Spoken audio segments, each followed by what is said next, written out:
Welcome, everybody. This is Starting Out Bright. Thank you for being here. I'm Noreen Savage.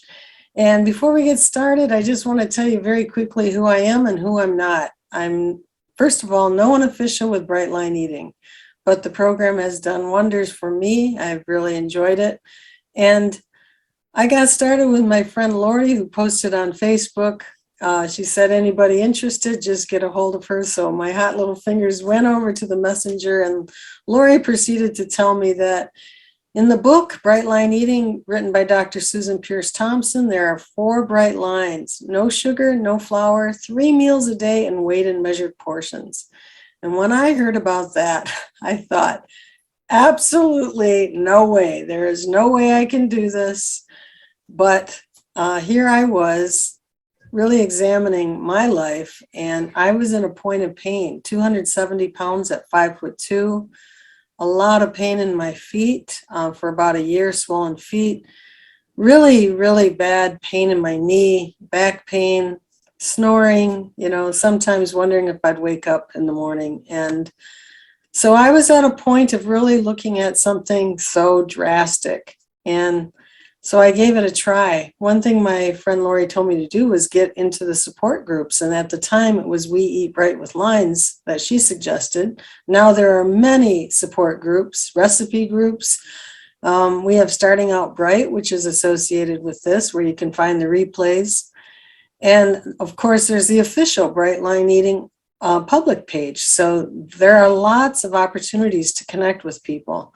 And that first year, as I was looking through We Eat Bright with Lines, though, I just kept seeing story after story of success. There were struggles too, but I was seeing then and now photos. I was seeing all kinds of great success. And I told myself, if I lasted 1 year, I would do what my friend did. I would post on my page and I would help anybody I could. Well, I'm a Christian, and that year came up and I felt like, here I am ready to post. I felt God say, Noreen, you can do more than that. Here it was COVID, and it was the time of Zooms. People were connecting, and how cool would it be if all those people who were successful could connect with those who were so desperately needing help and a little bit of hope. And so that's how the Zooms got started.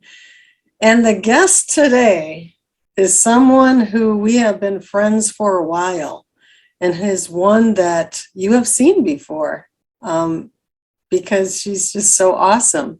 And so without further ado, here we are. Mystery guest is Kristy McCammon. Woo! Hi, everybody. So, Kristy, how are you? I am so happy you could do this. Me too. I'm doing so well. And you got me nervous. I'm hearing the music. I'm seeing, we put the mystery guest picture, and I thought, oh my gosh, what am I going to say? Well, I got stuff to say. Noreen's so good isn't she the best interviewer, you guys? Oh. Give it up for Noreen. She's amazing. So I'm honored to be here with you all. Well, Kristy, I am so happy that you could be here. And you are no stranger to this kind of format, because seriously, you have a lot to share. And I know that some know you very well because you've been somewhat public in this format and in the groups and your own website. Mm-hmm. But for those who may not know you, could you please take us back wherever you want to get into, just so they really know that you haven't always been like happy camper. You've been always happy, but just like have not found success in the past. So if you could, and you can go back as far as you want. Okay. Well, I truly am honored to be here as a mystery guest. That was so fun. My story is so much like everybody else's. I had tried everything. I had a lifetime of obesity, a lifetime of either being on a diet or being binging and planning the diet. So it was just always this loop, always this narrative that I wouldn't ever conquer it, or I'd try and fail. And so 4 years ago, October 3rd of 2017, I said my most desperate prayer. Now, I had said a lot of prayers in the past and I needed solution. I needed to be done with this. I had, my husband and I had been married 25 years. At the time, I have 5 amazing kids. I volunteer with my church and homeschool groups and teach and all kinds of stuff, but I couldn't get this food piece under control. And it was holding me back, not just the weight, but the mental obsession and chatter that never ended. It was never ending. And so I prayed my most desperate prayer and said, God, I'm a mess and I need some help. I don't know what to do. And that same day, I came across the idea of food boundaries. No sugar, no flour, 3 meals and measured portions. And at that exact moment, I knew that my rescue boat had arrived, because that was the solution, that I could do that. I have to eat to live, but I didn't have to eat sugar and flour. Now, I wanted very badly to eat sugar and flour, and I spent years doing that. But so I jumped in that rescue boat and paddled, and I've never looked back. I've not had a perfect journey. I have made many mistakes on this journey. But in terms of not looking back, I've never wondered, oh, is there a better plan? How about this? How about that? No, that is the answer. That is the solution for the rest of my life. And I know that beyond a shadow of a doubt. And my life has changed. I'm maintaining 100-pound weight loss and just free to be me, unapologetically me, whatever that holds. I was always silly and goofy with my kids and dance and run around and do crazy things. But I was always worried somebody was going to say something. Someone was going to say, oh, look at that big person. I tend not to use the word FAT. I don't like that word because, and I never said that in my home, because it's just a different size. That's a word that contains judgment. So I definitely was that, but I just was much bigger. And I was always worried someone's going to say something. Someone's going to make fun of me. Someone's going to yell, oh, who's that person, running around having a good time. And now I just am me, and I don't worry about that anymore. And it's unbelievable, the mental space in our head when food gets in its rightful place. So well, that was 4 years ago, and it's been fantastic. Well, 100 pounds, you don't just get there like a snap. But was the journey pretty on a down slope right from the beginning? Okay. Yes. Yep. Pretty quick. The first 75 was really quick. Within the first year, and then the next year a bit more. And then, at some point I had to realize, what is my goal weight? Where do I want to be? What here am I doing? Because it was happening really fast. Mm-hmm. And, I still feel like I have more to go. But I believe I'll get there, but it's just a different world because I'm not obsessed with the number and I'm not obsessed with food. I'm just eating my 3 deliciously abundant, beautiful, nutritious, colorful meals a day. And my body will do its thing. I'm just putting food in its rightful place and attempting to honor God with what I put in my mouth and my obsessive thoughts. I also reached out before I even came up with the idea of the mystery guest thing. I reached out to you also because, and we talked the other day, because I saw you, I don't know, it was a few weeks ago, maybe months ago, and you were not having a good time. There was something going on in your life, and I thought it was illness. And when we talked, you said, yes, you had COVID. Can you tell about that experience with COVID and bright line eating?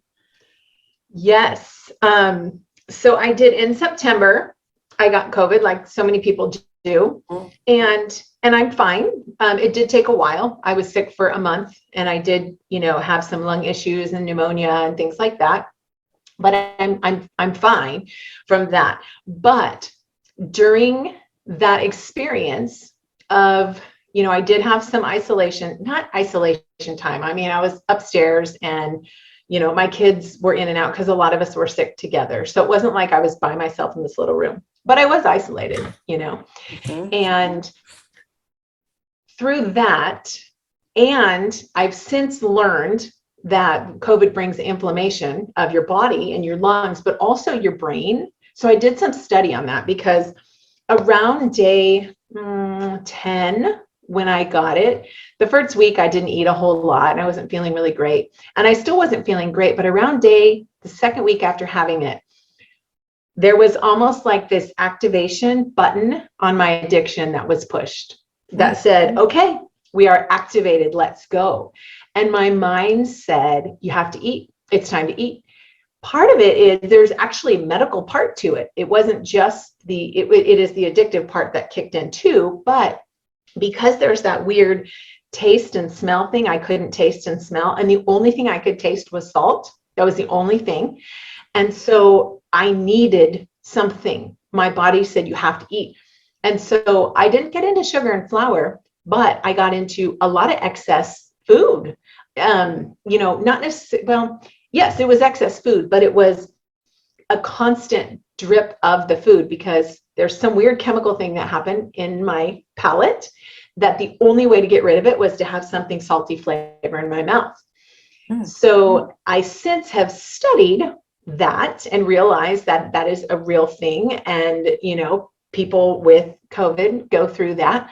But for me as an addict, and I will say, well, proudly, I hate to say the word proudly, but I will say honestly and with integrity that I am a food addict. I am a sugar and flour addict. I recovering, I'll be in recovery for the rest of my life, but it activated that. And there was an 8-day window that I constantly was trying to have something in my mouth to solve this medical, problem that it felt like a medical problem, but what COVID brought for me. And so it was very, very hard because I was fighting it. And if I wasn't feeding it, I was still fighting it. Just what am I going to do? How am I going to, what can I have? What little bitty thing can I have that can make this go away? And so it was very hard because I hadn't dealt with that since I had started in 2017. I hadn't had a season where it was that extreme. And I realized part of it was brought in by COVID, but nonetheless, the addictive part said, hey, let's go. We're on a party. And we weren't on a party, but my brain thought so. So here's a question for you about that. Rachel Mullins from, I think, the last Zoom, she had COVID and she said that at one point she was going off plan, but then she had meals prepped and she was able to pull them out. Did you have anything like that going on? Like, because I'm thinking, let me ask you it this way. Knowing what you know now about going through the COVID experience, for someone who this may be a thing that happens, it's actually pretty likely that we're each going to have something to do with it. What do you know now that you didn't know then that you would, have done? To be totally honest, for me, it wasn't the meal prep because I had food prepped. I've been doing this for years. I know what to eat, when to eat, how to eat. That's not the problem. It was, and Deb just said in the chat, were you on steroids? That actually was part of it too. There was I had oral steroids and lung breathing steroids. And then, it just really messed with me. So for me, it wasn't the meal prep. I needed to reach out sooner than I did. I didn't reach out. I didn't say to my husband, he's a real good person for me to tell, or my son in particular. I can say, hey, I'm really struggling. Can you pray for me? Can you just kind of keep an eye on me, ask me how I'm doing? If I do that, they are right on it. And they will say, hey, have you had an abstinent day? Well, if I know that question is coming, I have an abstinent day. If I don't think anyone's noticing, that's when I kind of went off the rails of needing something in my mouth, the salty stuff for that. But I, on day 8 of it, and looking back, I should have done this sooner. I have a mastermind group who's super, super incredible. And it's 4 of us who have met for 2 years now. Every Thursday at 5:45 a.m. we meet without fail. And on day 8, I sent a message to them. Now I should have done this on day 3 or day 2, but I kept thinking I can solve this. I don't want to say anything. I don't want anyone to know. I'll fix this. Well, I wasn't fixing it. And for whatever reason, it just kept on that path. So on day 8, I sent a message to my mastermind girls, a quick little text that said, hey, I'm having a hard, I said, I'm struggling. with eating and COVID and the brain inflammation and all these things, can you all ask me how I'm doing later tonight. Within maybe 5 seconds, all 3 of them were on a FaceTime chat with me. It was, and I get chills, to be honest with you. It makes me cry because we are so close, and they knew, okay. So I felt like I had sent up this bat signal that said, hello, hello, come. And they immediately, one was at a baseball game for her son, one was somewhere else, and one of them was somewhere else. And they just said, okay, we're here. Let's pray. Let's talk. What can we do? What's going on? Mm-hmm. And immediately, and I didn't want to take the call because I thought, oh, okay, I reached out and they're really here. That was the best thing. And so if we ever feel isolated, reaching out is the number one thing, because the enemy does his best work in isolation. And I was there for a week or 8 days, and I knew it was just going to keep taking me down. I thought, I can't go down. No, I'm not going to do that. So reaching out was huge. And a comment was made here that good thing you got COVID while you were at this lower weight. Yes. I mean, I bet it was as hard as it is to accept that, yes. it's a thing. It is. And reality is people who are heavier have, more consequences and effects of it. So absolutely. And I thought that even when it started going around and that was some of the news, I thought, that's okay. It won't hit me as hard as it would have. So basically reach out, mm-hmm. Stay on program as much as you can, and reach out some more. Exactly. And it would have been fine.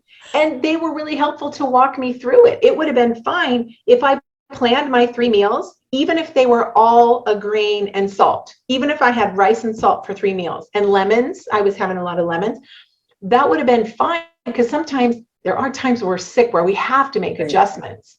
But I wasn't just making an adjustment. I was letting the monster ignite and just keep, doing its thing. So making that, adjustments, but reaching out sooner, then you have people who can say, okay, hey, let's try this. Okay, I'm going to call you tonight and I'm going to ask you, how you're doing. And that's helpful to have that support. And so you can do it in the groups too. Yeah. And yeah, you can just reach out in a group. It doesn't have to be a small, although I wouldn't have been comfortable saying that in a big group at the time. Hey, I'm struggling. I needed those few people who knew me really well, who could get it and understand. And then now I'm willing to say that and share. So I do think having a buddy or a mastermind group is super helpful. Connection is so important.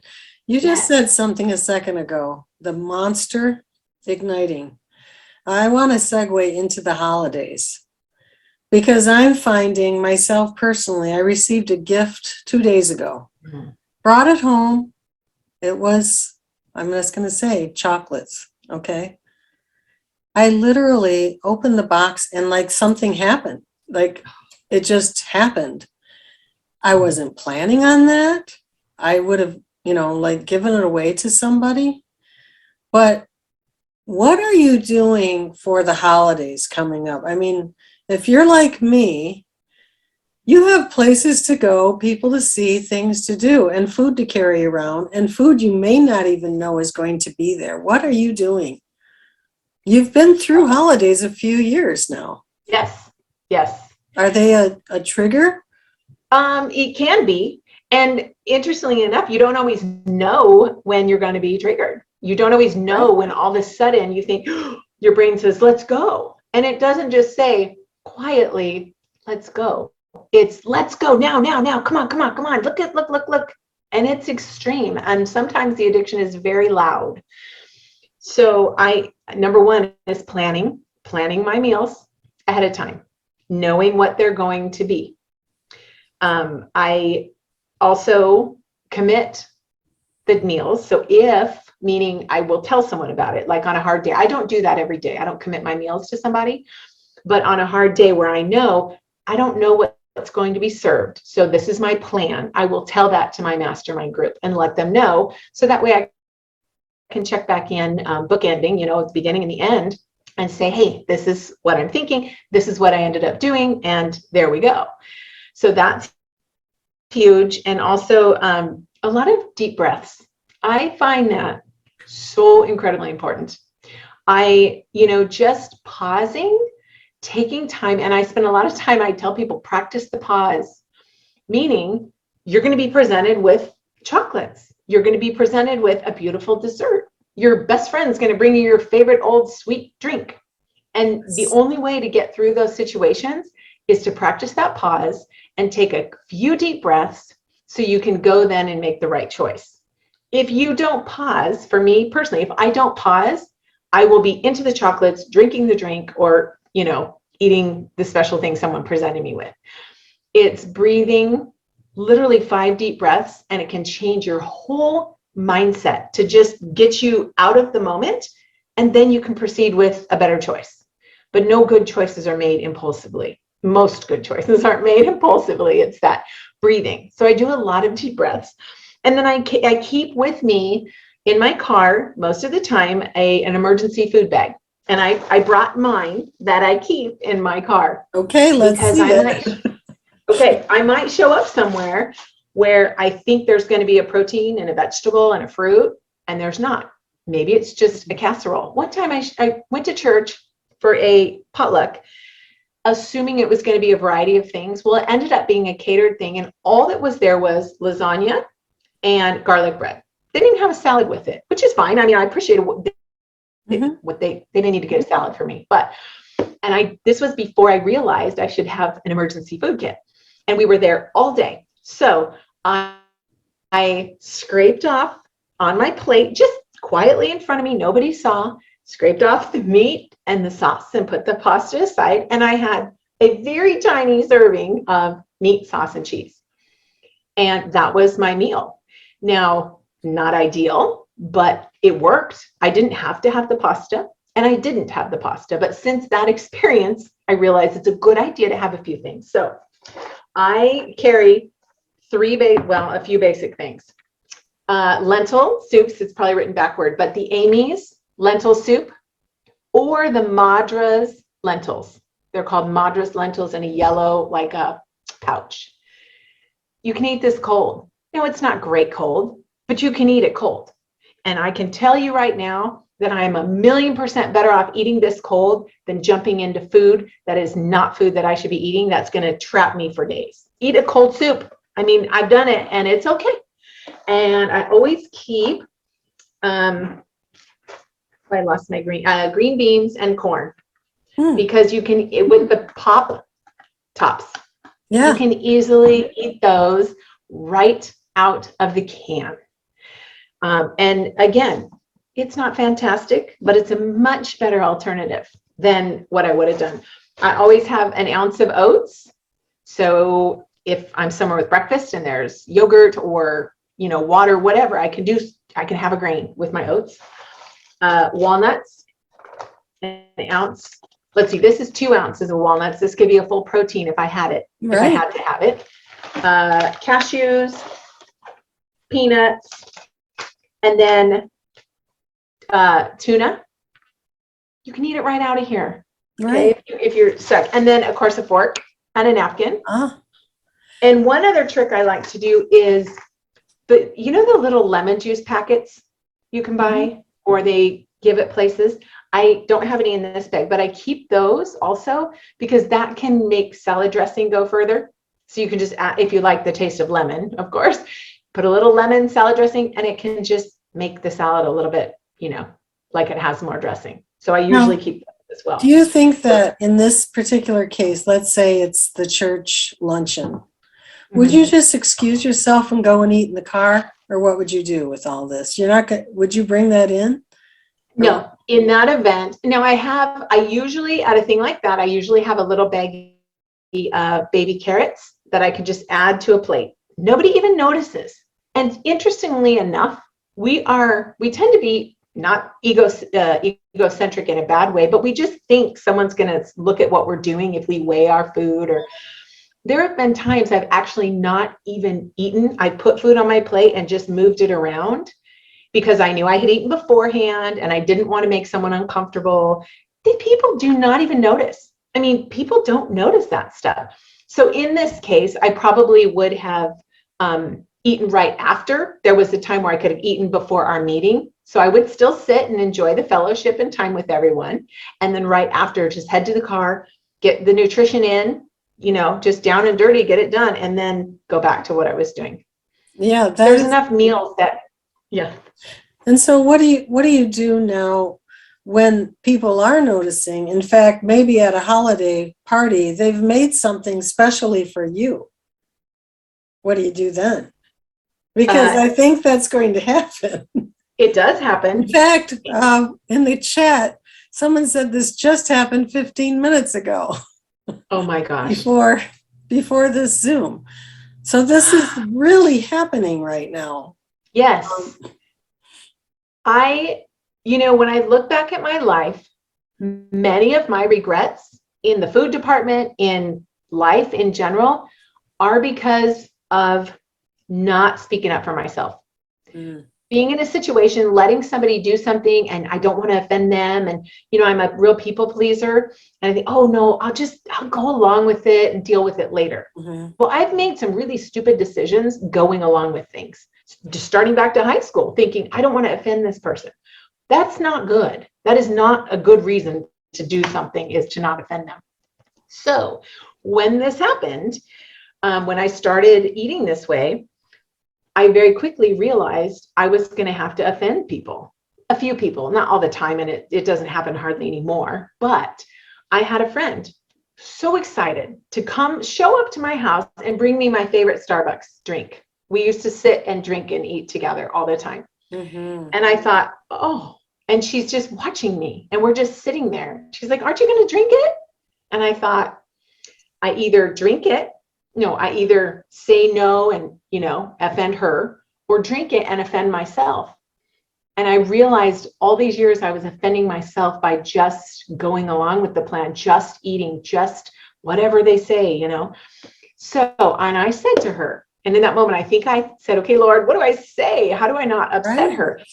And so I said, sugar's been bugging me lately. I'm just going to, I'm not going to have it right now, but I'm going to save it. And I ended up giving it, I think I probably ended up throwing it away. I can't remember.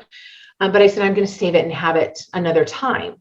Well, none of that was a lie. Okay. I didn't have it another time, but that doesn't matter. I decided that I could gracefully say something that wasn't necessarily, so sugar, technically it has been bothering me. It caused me to be obsessed with food and addicted and, over 300 pounds. Yes, sugar is bothering me. So same thing happened. My mother-in-law had made this beautiful dessert for me with no sugar, no flour, but it had raisins and it had fruit, and it was after dinner and I hadn't had it on my food plan, but she was so excited Christmas Eve to give me this dessert. Look, man. I made this for everybody, but I made this for you. And I mean to tell you, her and my father-in-law were literally watching me to see what I thought. And I said, oh my gosh, you are so amazing. This is so cool, so nice, looks amazing. I am so stuffed right now and I so want to enjoy it. Do you mind if I take it home for tomorrow? Now, I could have eaten it. I wasn't stuffed, but it wasn't on my plan. But that's what I said. So the next day, I did have it for breakfast because it was oats and banana. It was a somewhat approved breakfast food. And I picked out the raisins that she had put in it. And I called her and said, I really appreciate it. That was so nice. Now I'm going to have this for a couple of days because you made so much and it's such a blessing. But I know for a fact she was offended. She wanted to see me eat it. Yeah. But I knew if I ate it, I would be offending myself. And I've done that far too long. And I had to advocate for myself. So, when someone does give that box of chocolates, if you have someone else you can give it to right away, absolutely give it to them. Someone gave this to me, I'm going to bless you with it. Great. But if it's going to be an issue, putting it in your car and taking it home, because I know for a fact, if I take a box of chocolates home and no one knows I have it, they're going to talk to me and I'm going to get into it. I have a chance to get into it. So you are better off throwing it in the garbage than eating it. And all of this is just so foreign. I know all of this kind of talk is just so foreign to me pre this kind of eating. Yes. And it's the people pleasing. Yeah, it's all of that. I mean, this is really big stuff. It sounds very simple, There's also the thing that can be post-event collapse syndrome, Yes. where you have said no, and maybe if you've brought it home, holy smokes, now the floodgates are open. That's right. So And I say don't bring it home. I say don't, because nobody's, I mean, people don't want to waste food, and I get it. I understand, but this is my thing that solves it many times. Whether you eat it or throw it in the garbage, it is going in the waste. Either the sewer or the trash can. That's reality. Okay. wow. So if you're feeling like I have to eat it, well, it's still going in the waste. It's done. It's consumed and it's done. So that maybe that's a little tip someone can remember if they feel like I have to eat this. No, I've you never don't have. thought of it that way, but I will just tell a little story that happened, and I did write about it in the group, but it again is this kind of thinking of sharing, like in a good way. I was in the workroom in our office, and there I look, and there's this wax paper, and I look on it, and there's this massive cookie. And now it wasn't a full cookie, it was about a half cookie. And I'm thinking, what? What in the world? Who? Like, why would anybody stop at half? I don't care how big it is. I could handle that. Anyway, here it was. And I thought, okay, I am not touching that thing. I go to my desk, I eat my lunch, I come back, and I'm doing the dishes, and I look again. And now another quarter of it is gone. People are actually sharing this thing. Now, I'm not saying with their mouth, they're breaking off a piece because it's that big. And this is the kind of community that we have, that this is like a good thing, like this is a happy thing to do. So it's big stuff, especially right now. I can't even begin to tell you how many conversations have centered around Christmas candy, holiday drinks, all that kind of stuff, or with people around me at work, at home.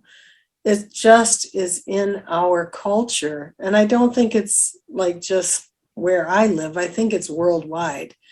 So, and then when you're coming from a place of maybe you've stuffed yourself after a feeling, how do you deal then? This is, I think, and for those who don't know Kristy, I know you've done a lot of surrender work with people, and I want you to talk about that too. But what do you do about that? The feelings associated with food, not just the people pleasing, but the feelings. Okay, so the feelings, I spent the bulk of my life stuffing my feelings, as many of us maybe have. And, I was taught from a very young age that, boy, this is scary. This is traumatic. Eat. Let's just go to a restaurant, eat. And the fact of the matter was, I grew up in a way that eating solved the problem in the moment. It still solves the problem in the moment. We can grab a quick fix and take ourselves right out of an anxious moment. But then we're still in a mess, and we have shame and weight and guilt associated with it. So I really believe that, there is no feeling too big and too scary. There's no feeling that's going to kill us. None. But the things that we do to stuff it can kill us. It's definitely going to take years off my life if I kept on that trajectory. There's no question about it. So there is a grieving process. There is a loss. For anyone to say, oh, there's no loss, I don't know if that's truthful. There's a hard space to it. Now, you certainly gain more than you lose in terms of, freedom and clarity and all of those things like that.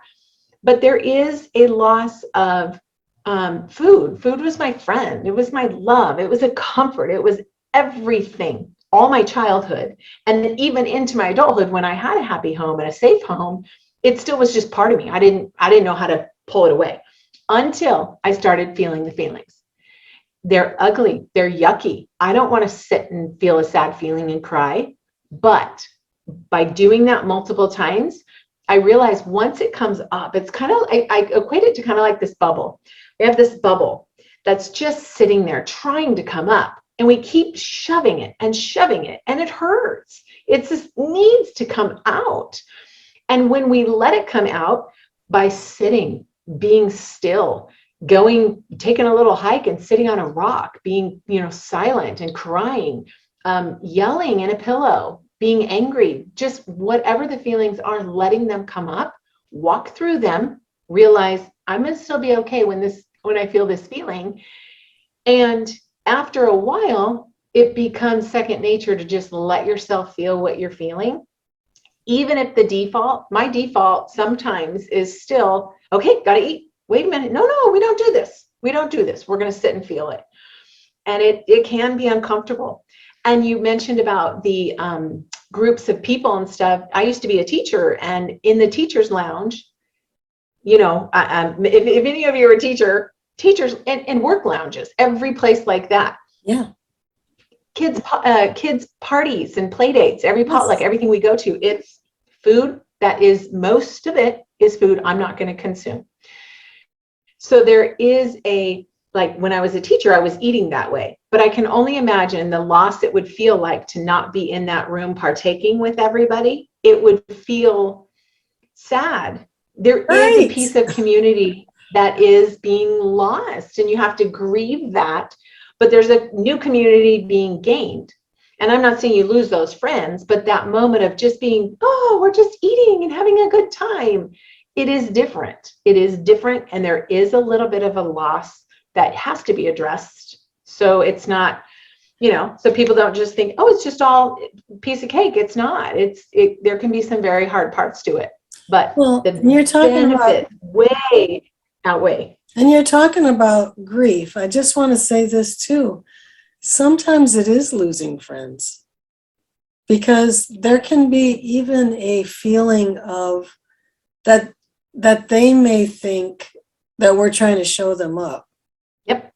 Hopefully that hasn't happened to me, but I have heard that talked about in the group. And right, here's a comment that comes up. Friends can say you're no fun anymore.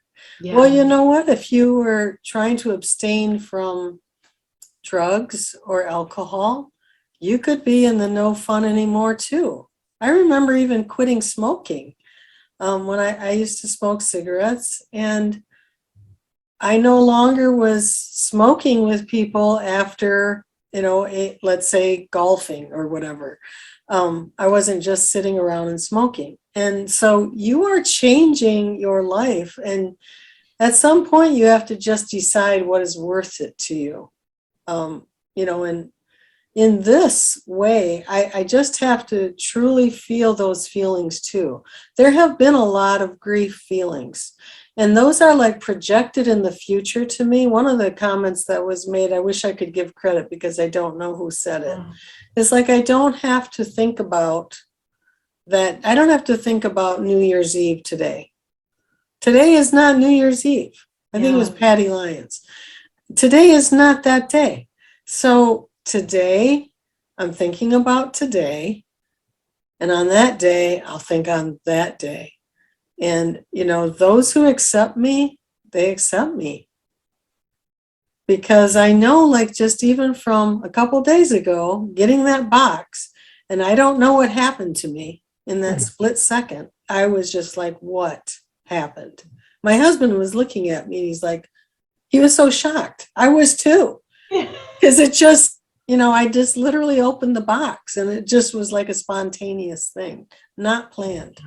So thinking ahead is really, really important. There's no such thing as moderation a lot of times. No, there is no such thing as moderation. And for some people, they can moderate, and that is great. I wish I was someone who could. I can't, I won't, I haven't. It's not on the table for me. And I'm okay with that. I'm good with that. But you're right. I have lost friends very specifically. I have a friend who was very uncomfortable with my weight loss because we would go eat together, and we would, have food together and celebrate together and not care about what we were eating together. And it bothered her. I could tell. She's like, don't lose any more weight. Oh my goodness. And I thought, I have a lot of weight left to lose, but it was there, and this had nothing to do with her, but in her mind, she was uncomfortable with it because it made her feel, I don't know if the word was inadequate or what, because it wasn't going to change our friendship in my mind. I was just changing my way of eating. In fact, I was not even in control of the weight loss. You know what I mean? All we can do is control what goes in our mouth. Right. Our bodies will do the rest. I just decided I was done being a slave to food. I was done with that. So I committed to the boundaries. I was no longer a slave to food. And what my body does with it. And it's kind of a slap in the face if you felt God sent in your rescue boat and you're like not even taking advantage of, this gift that has come to you. There was a question that was asked, how did I feel after this, what I'd say is a mishap? Actually, it was like an instantaneous situation. Very honestly, it didn't stop at that. I just have to be honest about it. And so that night, even though I asked my husband to put the box away, he did. I found it. I know where these things are going to be hid. And so I found myself tapping into the what the heck effect. And it could have gone on worse until, when your own words come and bite you in the face, like stop, drop, and do the next right thing. Well, that came to me and I'm like, I don't really have to blow this entire night. I don't. I mean, this happened. I'm not mad at myself. I wasn't mad at myself. I really try not to be mad at myself. This is a decision, and I've got a lifetime of decisions to make. Being mad about them is not going to help me. In fact, for those who are following like the 100 Bright Days, and I know you do Bright Days like a chart. I don't know if you still do. Mm-hmm. But again, I don't know who came up with the idea to put a heart on those days that are not bright. Doing that simple thing, instead of leaving it blank, for me, says, Noreen, you're still worthy. You are worthy to love yourself. You're smart enough to do this. And today was maybe not what you expected it to be, but you are having integrity enough to write this down. And so really, that heart means a lot. Now, do I want 100 hearts? No, but if that's what it takes, that's what it takes to get me through. There are going to be times. There are truly going to be times, I believe, that putting that heart on there is the best self-love we can do. In a day, like even now, there's a lot of divisiveness in the world. To bring back hope and goodwill and good communication, the first thing is like just being kind to ourselves. We made a decision. Let's move on. And so I guess that's the long-winded answer to, did I feel mad at myself or I didn't? And you know what somebody else mentioned about, I want to just talk about that grief thing for a second too, like grieving a future event. And again, I wish I had the name, but in the group, someone said, I think about that day, and now I have a decision to make. Do I want to be in heavy denim clothes on the beach on that day, like they were going to the beach? Or do I want to be wearing light linen, or cotton clothes? I know I used to wear polyester pants on the beach because I wouldn't go and buy shorts, even going to the beach. That's craziness when I think about it now, that is definitely not self-care, but it was also embarrassing, So I wore heavy clothes to places that didn't make sense. So, all of that is just saying that the self-care thing is, a really big deal. I do want to get to something because I want to give you a chance to talk about what you do to help people. And I've heard it from others how you've helped them so much. And the last time that we talked in a Zoom, you gave us an exercise from one of your, I don't know, coaching, whatever you call it. Can you do something like that? I know it's kind of like last minute here, but is there something that we can do that we can take away today to improve our lives here? Yes. I forgot which one I was going to share. I had written it down and I forgot which one because there's several. I had spent so much time when I started being vocal about my weight loss and, more importantly, my clear head, because that's the number one benefit. Weight loss is awesome, obviously, but the clear head and just having a clarity and no more mental chatter, that's the success. So when that started happening, I did the same thing, Noreen. I felt like I have to share this. And it's going to be vulnerable, but it's just the way it is. I need to share for if somebody can learn from this or benefit or change their life and have the freedom that I found. I want people to know about it.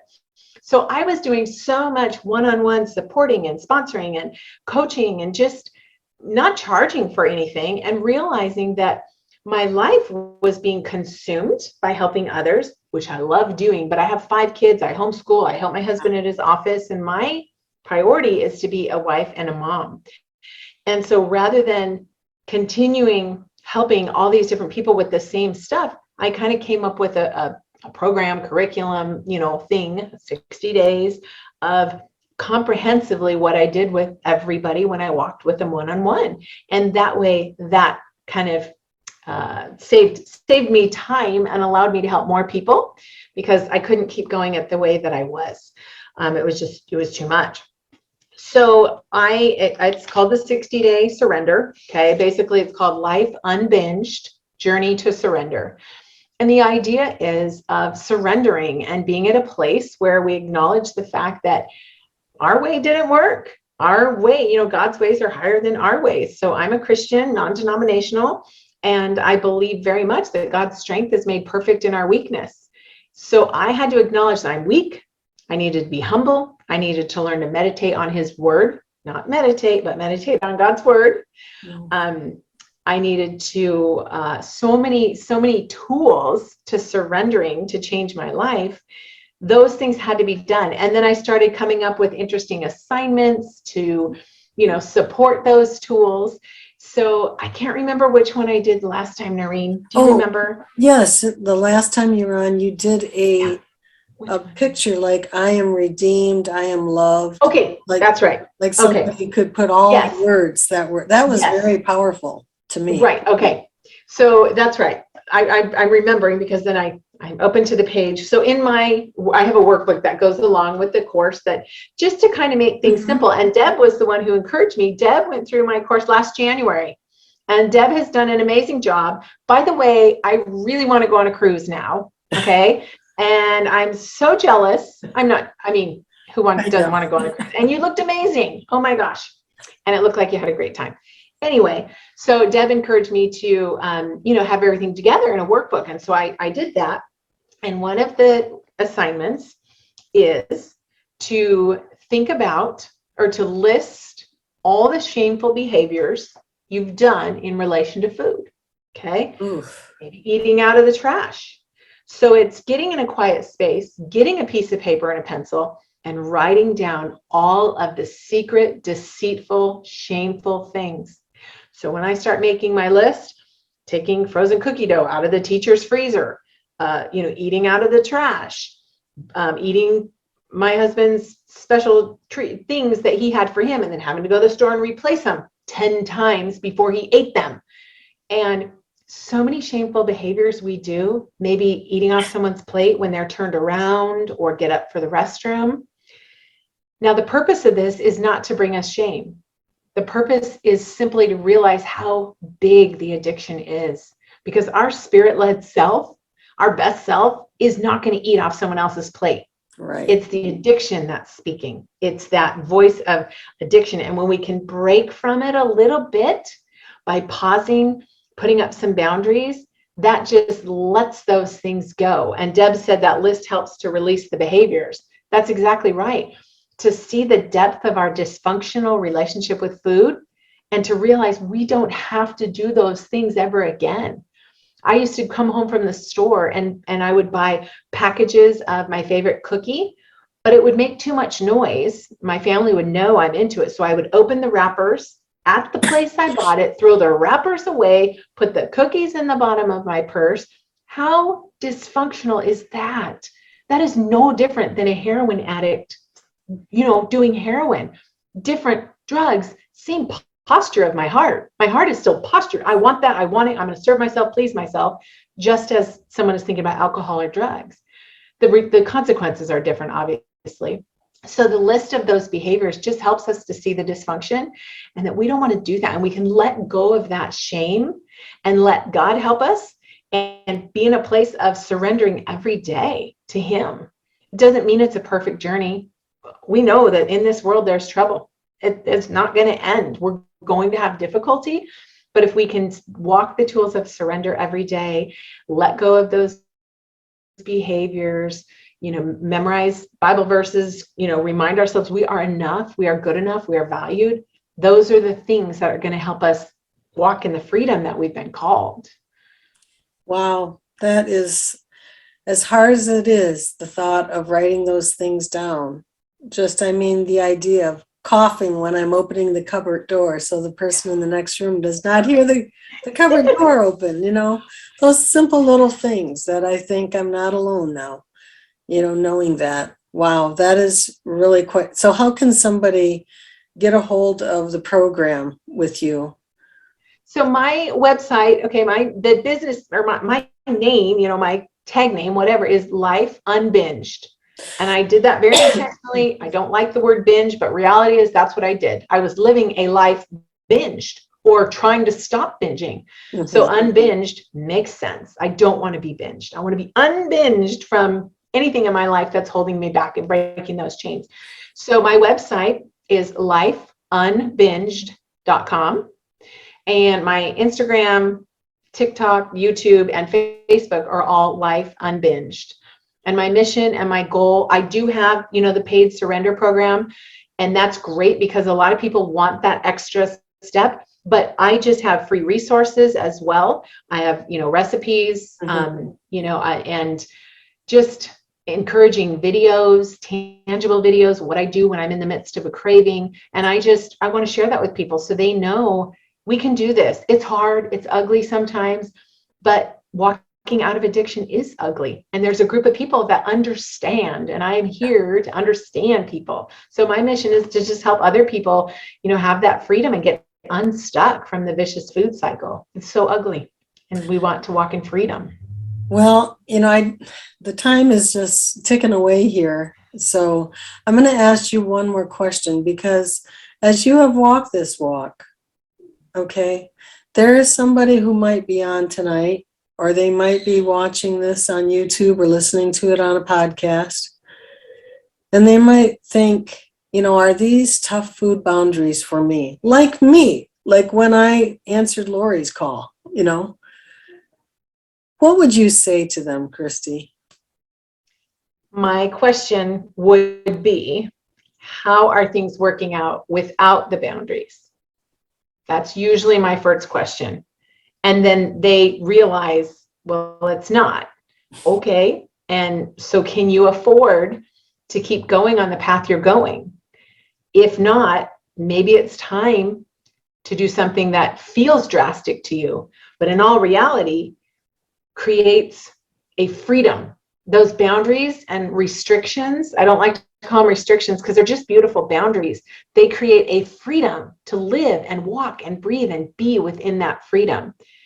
So it's not as hard as it sounds overall. There are still tough moments, but most people, when they come across that, realize, well, what I'm doing is not working, going from one diet to the next diet to the next diet. So maybe there's a permanent lifestyle change that will help. And not getting too far in the future. You don't have to say, I'm doing this for the rest of my life. I do say that because I know that's the answer for the rest of my life. But we have to conquer one day at a time. I can't worry about what's up ahead until I conquer today. Right. And what a beautiful testament that is, to just realize it is one day at a time. You're worthy to take this journey. Yep. And how has the other way worked out for you? I think about right now, all the groups that maybe, like friendships that you were dieting together and competitions. And I'm not saying there aren't competitions within this community, that's fine. But literally, it was a thing. Like, we're going to have a competition because everybody needed to go on a diet. This is not a diet. This is Right. really a decision, I think. Agreed. I know it is for me. And it's because of people like you, Kristy, who have given their heart and soul and their teaching abilities. As Deb said in hers, your 60-day program was life-changing for her. When somebody says something like that, it gets my attention. And, I'm just, we hope that we can help one person. I know you've helped many, many people. So, Kristy, I just thank you so much. I thank you for everything that, you have been to the community. And I wish you so much success. And I hope that a lot of people take your surrender modules or however it's happening and go to Life on Binge, because it's really something that is going to help them. Do you have any last words before we close? Just keep fighting and never give up. I mean, the only way to fail is to give up. So even if you are in the midst of a binge or planning a binge tonight, okay, doesn't mean you have to give up. Now, you could stop it, but sometimes even if you finish off with something, just don't give up. Just keep fighting, because you can't fail if you keep fighting. And one of these times, it's going to stick. One of these times. And there may be mistakes, but just exactly as Noreen perfectly said, came out of nowhere. She had this moment and then the what the heck effect, but then got back on track. We don't have to be perfect. We can't be perfect. In fact, we just can't give up. Yeah, so true. Well, thank you so much, Kristy. And thank you, everyone, for being here. What a great support you are, and affirmation of that. This is helpful to hear people's stories, their successes, their struggles. Great tips. I can't wait I keep saying the BLE tour. I want to see you in person, Kristy. I know. I want to meet you all. It's such a treat. I mean, there's so many people I'd love to meet. So I wish you, and I know you celebrate Christmas, Merry Christmas to you. And thank you, everyone. And I'm going to close as I do each week. Good night. Stay bright. Don't let the bed bugs bite. Good night, everybody. Thank you, Noreen. You're awesome. Thank you, everyone who is here. You're all fantastic. So, Kristy, how would you like to play 3-Question Thursday? I would love to. Okay. Well, we didn't talk about non-scale victories. What are the non-scale victories that come to mind for you in this 100 pounds loss, or just, the whole thing? There's a lot, but one in particular stands out today. A couple months ago, I wore out, meaning I wore out a shirt. I wore a hole in a shirt. Now, the reason that's a non-scale victory, it's because the shirt I've been wearing for 4 years or 3.5 years since I've lost the weight. And it's my favorite shirt, and I would wear it regularly. I've never wore out a shirt before, meaning I wear it for a little bit, then it doesn't fit, put it back in the closet, then it fits for a little bit, then it doesn't, then it doesn't. It fit for a 4-year window. That was awesome. And when there was a hole in it, I was really sad. And I thought, oh, but that's good. But I'm sad, but that's good. So that was a non-scale victory, a fun one I wouldn't have ever dreamed would even come up. That's awesome. Now I have to, because you've done some videos, let's talk food. All these videos that you make, what is like one of your favorites that like it's almost every day or every week? Gotta hear it. Well, my favorite is pretty much every day, probably 5 days a week. It's the peanut butter oatmeal yummies, I call them. They're like a cookie. I mean, it holds together like a cookie and looks like a cookie. And I love them. I love starting out in the morning with them. It's become a tradition, a habit, cup of coffee, and my 5 little cookies. And all it is 1 ounce of peanut butter, 1 ounce of, start with 1 mashed banana. Most bananas are about 4 or 5 ounces. So I mash up 1 banana. I add 1 ounce of peanut butter, 1 ounce of almonds. Those are the protein. And then 1 ounce of oats for the grain. Mash that up, mix it up really good, add in some cinnamon. And then I put a few, like 4 blueberries on top of each one. So it's about 1 ounce of blueberries. And I bake it, and it makes about 5 little rounds, 4 or 5. Drop it on a cookie sheet, just like a cookie. Put it in the oven, 375 for about 20 minutes. I go a little longer because I like them really crispy, but you can kind of play with that. And then it's a plate of cookies, and they're so good. And there's no sugar, there's no flour. It's all great beneficial things.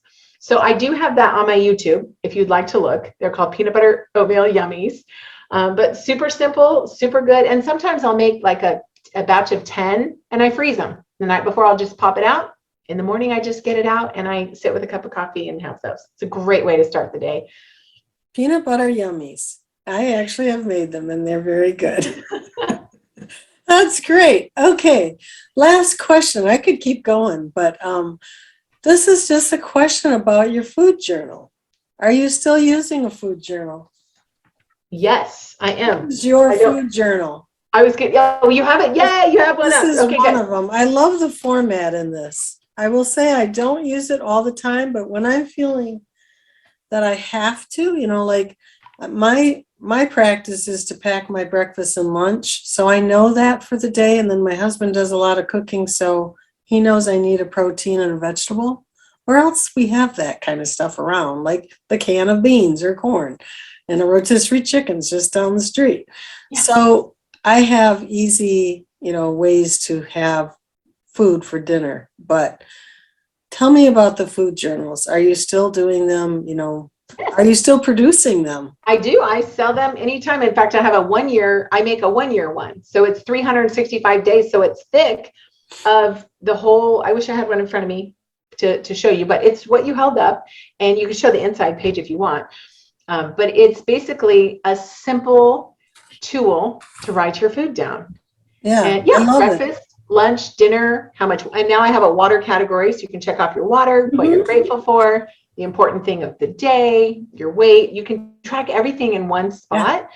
So I started making those for myself. When people saw them, they wanted them. So I do sell them all times. I can print as many as I need to at my local place that I have them done.